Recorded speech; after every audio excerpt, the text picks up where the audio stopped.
Hello everyone दोस्तों, कैसे हैं आप लोग। आज हमारा 1000 वीडियोस की सीरीज का 228 नंबर का वीडियो। फ्रेंड्स, आज जो मैंने क्वेश्चन लिया है वो मैं सॉल्व करने वाला हूं। आपके पास में तीन इक्वेशंस दे दी गई है और इन तीनों इक्वेशन से एक्स वाई एंड जेड की वैल्यूज निकालनी है। ओके, तो मैं एक्स वाई एंड जेड की वैल्यूज तो निकालूंगा but by the method of matrix algebra. Okay, तो देखिए इस टाइम पे आपके सामने जो पेज रिप्रेजेंट किया जा रहा है वहां पे मैंने देखिए लीनियर इक्वेशंस को दो पार्ट्स में डिवाइड किया है, जो कि या तो कहलाएगा होमोजीनियस सिस्टम या फिर नॉन होमोजीनियस सिस्टम। ओके, अब हमारा जो होमोजीनियस सिस्टम है उसकी मैट्रिक्स इक्वेशन होती है A X is equal to zero, but जो हमारा नॉन होमोजीनियस सिस्टम है उसकी मैट्रिक्स इक्वेशन होगी A X is equal to B. अब इसका मतलब क्या है कि अगर हमारे पास में जो इक्वेशंस दे दी गई है वो इक्वेशंस जीरो के इक्वेट हो रखी है तो हमारा वो सिस्टम होमोजीनियस सिस्टम की कैटेगरी में आएगा। बट अगर वो सिस्टम यानी कि वो इक्वेशंस जीरो के इक्वेट नहीं हो रही है, काइंड ऑफ कि वो जो तीन इक्वेशंस है उनमें से अगर एक भी इक्वेशन नॉन जीरो है, एलिमेंट जो कि जीरो के इक्वेट होना था,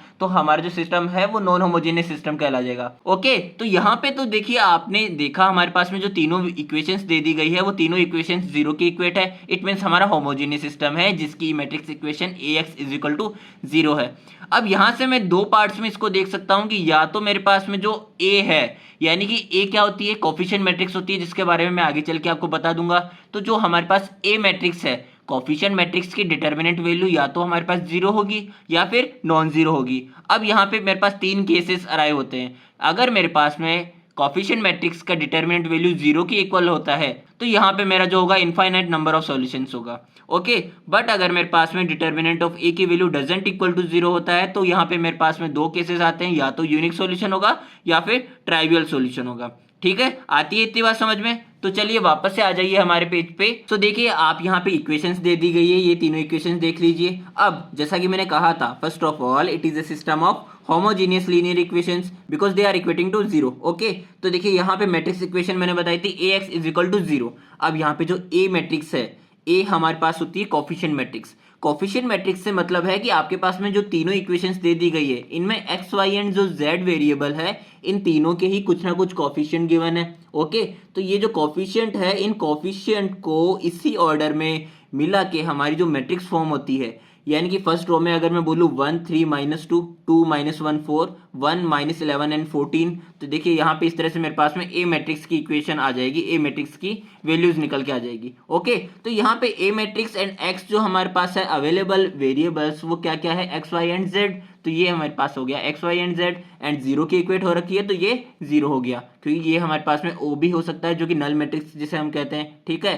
तो यहां से अब मेरा जो सॉल्व करने का स्टेप वन होगा वो होगा, जैसा कि मैंने कहा था कि हमारे वहां से दो टाइप्स के क्या कैटेगरी बनती है कि according to their determinant value. Means यहां से मुझे इसकी डिटर्मिनेंट वैल्यू फाइंड आउट करनी है कि इक्वल टू जीरो है या फिर नॉन इक्वल टू जीरो है।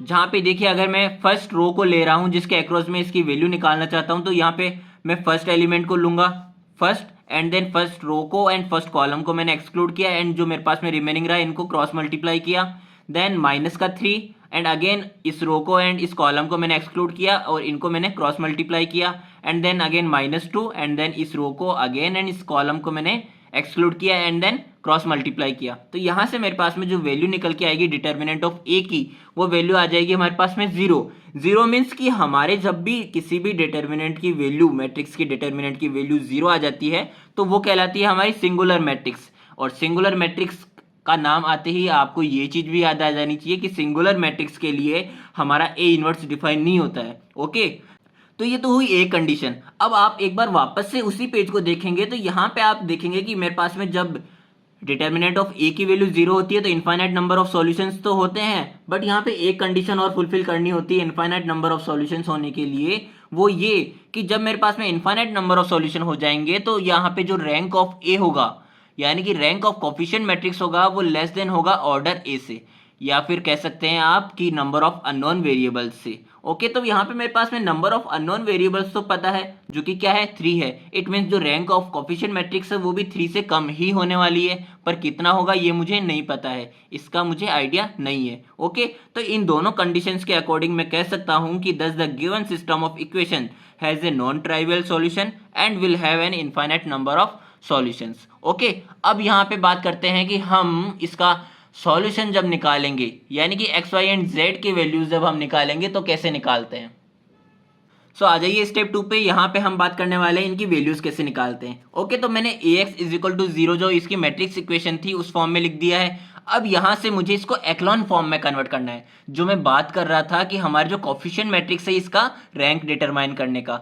यानी कि जब हम रैंक डिटरमाइन करते हैं तो उसको हम एक्लॉन फॉर्म में कन्वर्ट करके देन करते हैं ना रैंक डिटरमाइन। तो यहाँ पे मैंने इसका रैंक डिटरमाइन करने के लिए इसको एक्लॉन फॉर्म में कन्वर्ट करने की ठानी है। ठीक है, अब एक्लॉन फॉर्म में कन्वर्ट करने के लिए आपको देखिए, जब भी मैंने हर एक क्वेश्चन में यही बात कही है रैंक निकालने के लिए कि जब भी आपको एज का एलिमेंट 1 दिख जाए ना तो इसको टारगेट करना है। इसको टारगेट करने इन द सेंस कि आपको इसकी हेल्प से जो अनदर एलिमेंट्स है उनको जीरो बनाना है। कैसे बना सकते हो कि देखो, अगर मैं इस 2 को जीरो बनाना चाहूँ इस 1 की हेल्प से तो यहाँ पे 2 माइनस 2 कर सकता हूँ ना।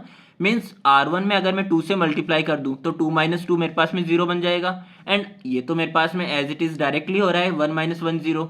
ठीक है, तो मैंने ऑपरेशन लगाया है रॉ एलिमेंट्री ऑपरेशन, क्या R2 में लगाया R2 minus 2 R1 and R3 में लगाया है R3 माइनस R1। ओके, तो यहाँ से मेरे पास में ये दोनों एलिमेंट्स जीरो बन चुके हैं और बाकी की जो एलिमेंट्स है वो अकॉर्डिंगली हो जाएंगे चेंजेस। ठीक है, अब देखिए यहाँ पे मेरे पास में एक चीज और दिख रही है, यहाँ पे 7 है, यहाँ पे 8 है, बट यहाँ पे 7 इंटू 2 14 है एंड यहाँ पे 8 इंटू 2 16 है। इट मीन्स अगर मैं R3 में से R3 माइनस 2 ऑफ R2 करता हूँ तो यहाँ पे ये दोनों ही वैल्यूज जो है वो मेरे पास में जीरो फॉर्म हो जाएगी।